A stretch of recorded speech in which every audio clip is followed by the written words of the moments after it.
That's Nick. And that's Joseph. And today we're here to talk about Strange Harvest, the sophomore film directed by Stuart Ortiz, which premiered at the 2024 Fantastic Fest.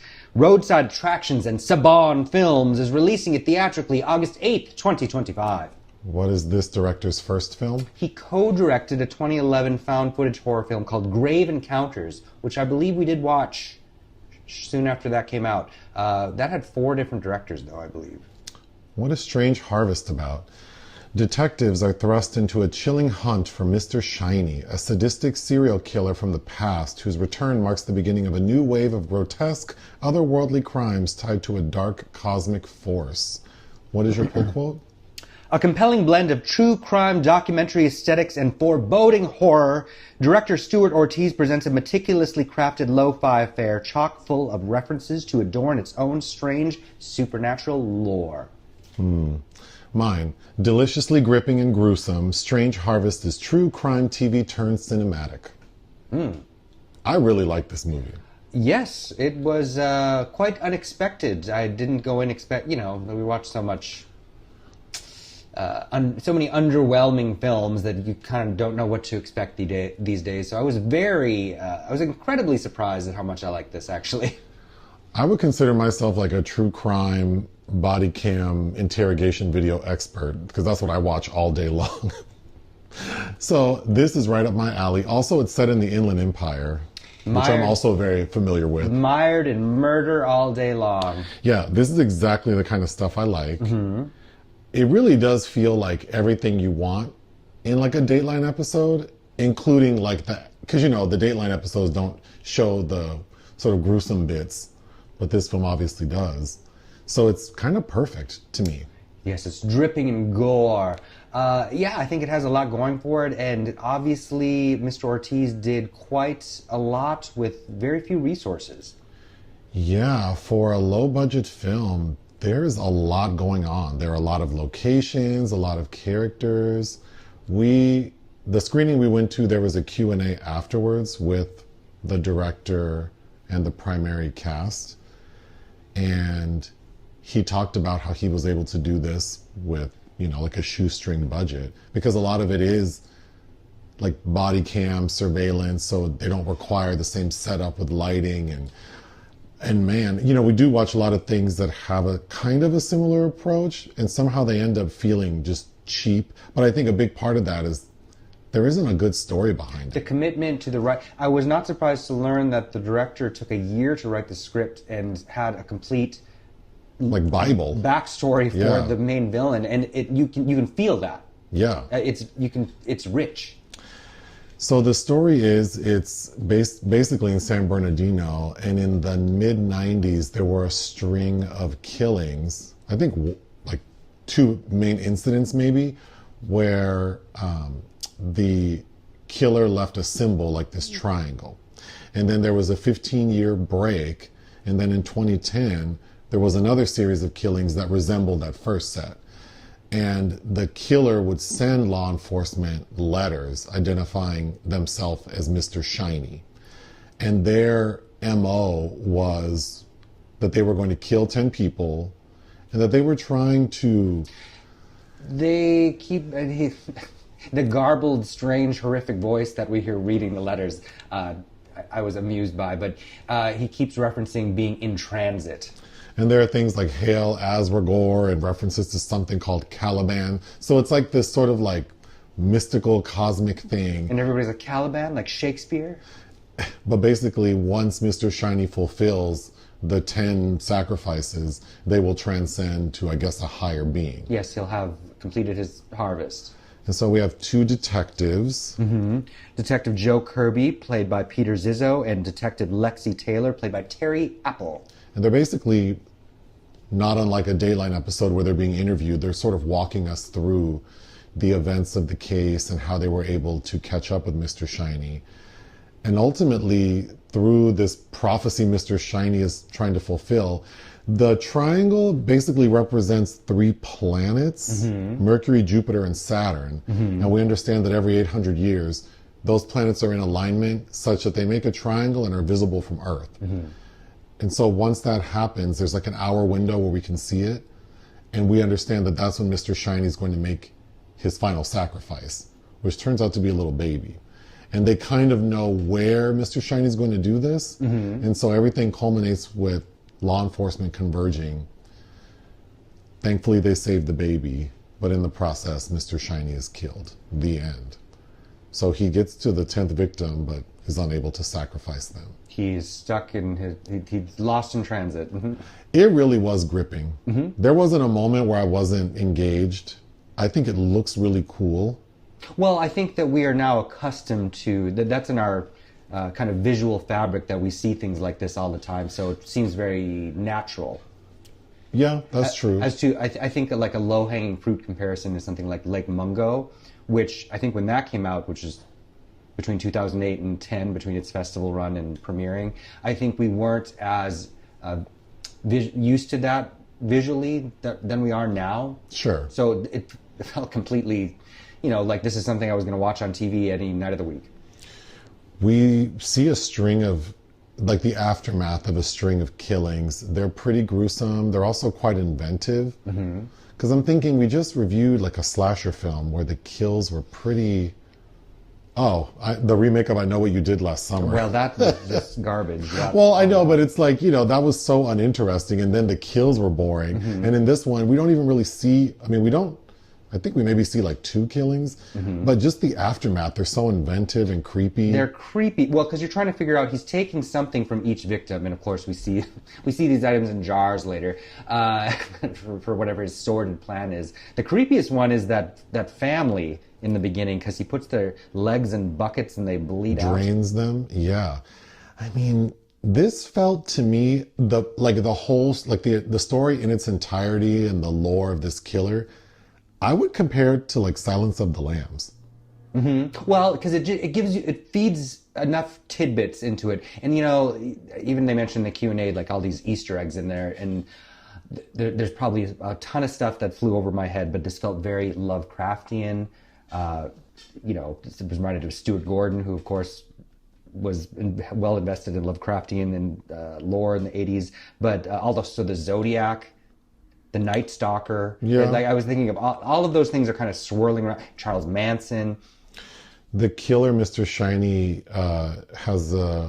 he uses a particular breed of leeches, and in one instance to kill a victim, and he uses them because the mark that the leeches make on the body resemble that triangle. I thought that was creepy. One of the kills we see him actually commit is to this like teenage girl who's like an influencer. I thought that was really creepy because we see him walk into her room while she's in the midst of a makeup tutorial. And then that moment, so there is a supernatural element in that there are, I believe, 2 instances. One in particular is with the influencer girl where it seems like there's something strange going on with the camera. And then in the end, when the 3 planets align, there is sort of like a phenomenon in the sky that many people witnessed and they can't explain.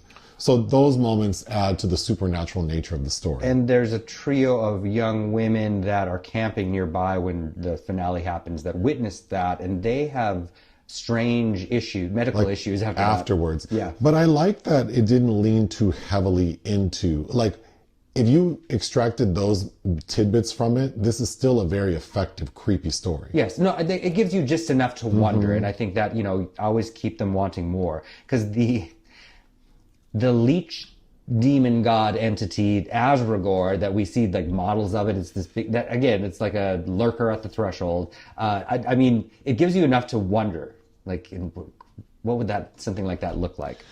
Another kill we see is this young guy who worked at a donut shop, and we see through surveillance him being killed and dragged in the back, and then the aftermath. I thought that was super effective. Again, getting back to the backstory of the killer, he took a 15-year break, and so we get the story of him traveling to Jerusalem and then kind of going throughout Europe, ending up in Germany. Which is kind of like, Exorcist vibes in the background of that. Sure.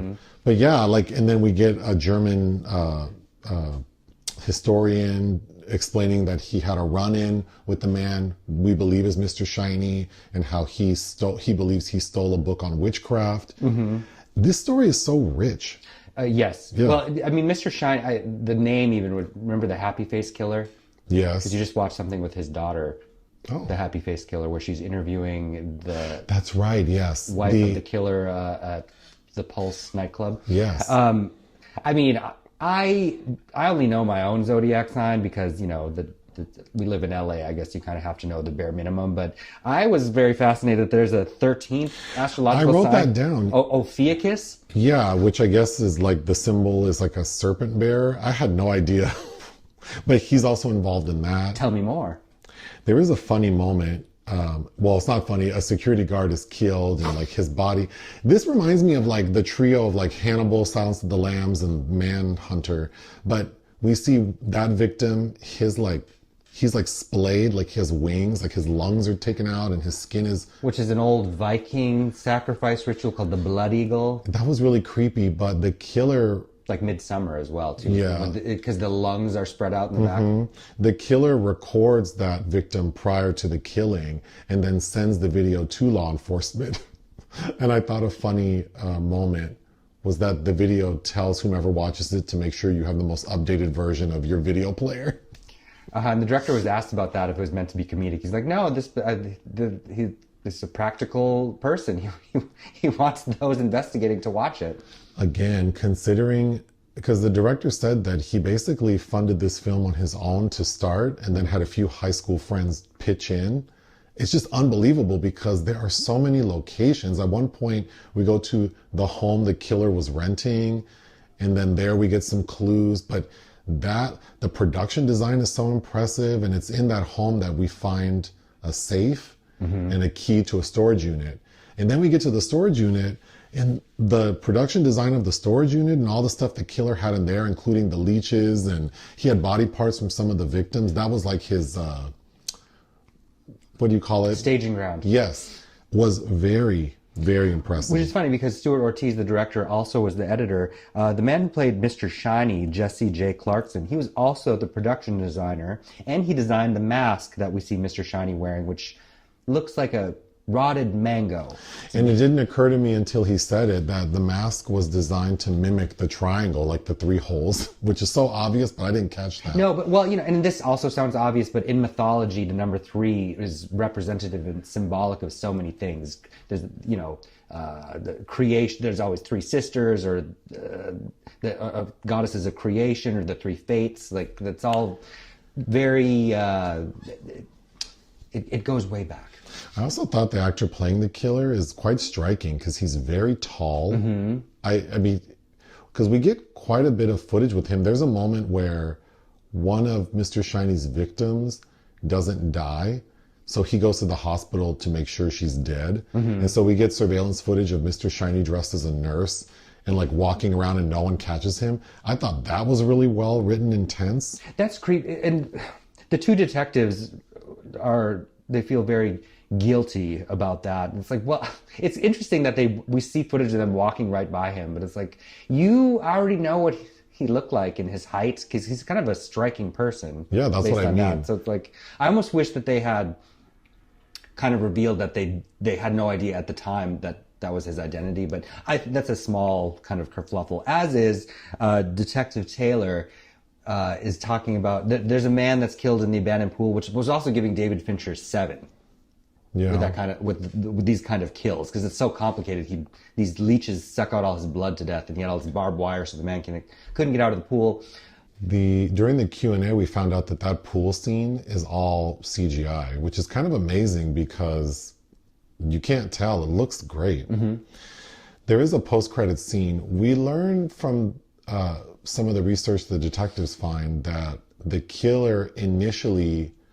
They interview an old friend of Mr. Shiny, and he says, yeah, we used to hang, and one day we went hiking, and he went into some cave and basically had like a religious experience, and after that he was changed. Kind of like Dave Franco and Alison Brie in Together. So the detective Kirby, in the post-credit scene, we see him going to that cave to try to see what maybe Mr. Shiny saw in there.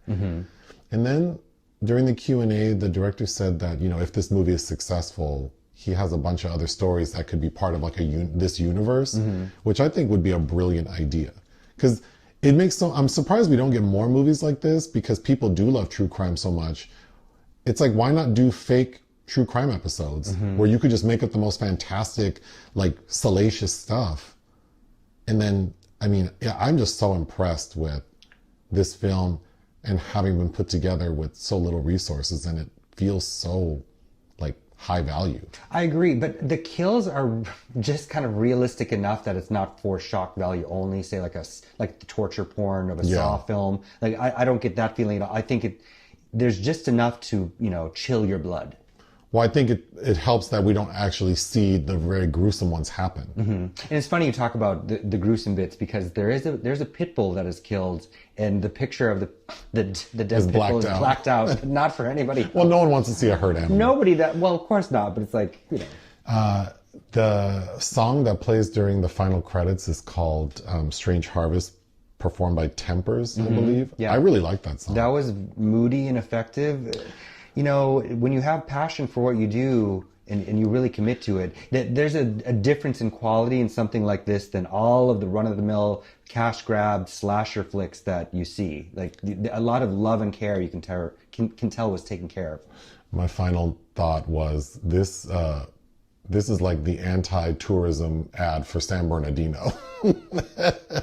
Besides the fact that it's hot, hot, hot, but yeah. What would you give Strange Harvest? Too hot to run around doing all this killing. I would give it 4. I mean, there's ostensibly nothing wrong with it. You know, there's a lot of familiarity, but I think if you like this stuff, this is top tier. I thought it was excellent. I would give it 4 out of 5. I would highly recommend it. Join us on Patreon and listen to our podcast. Bye.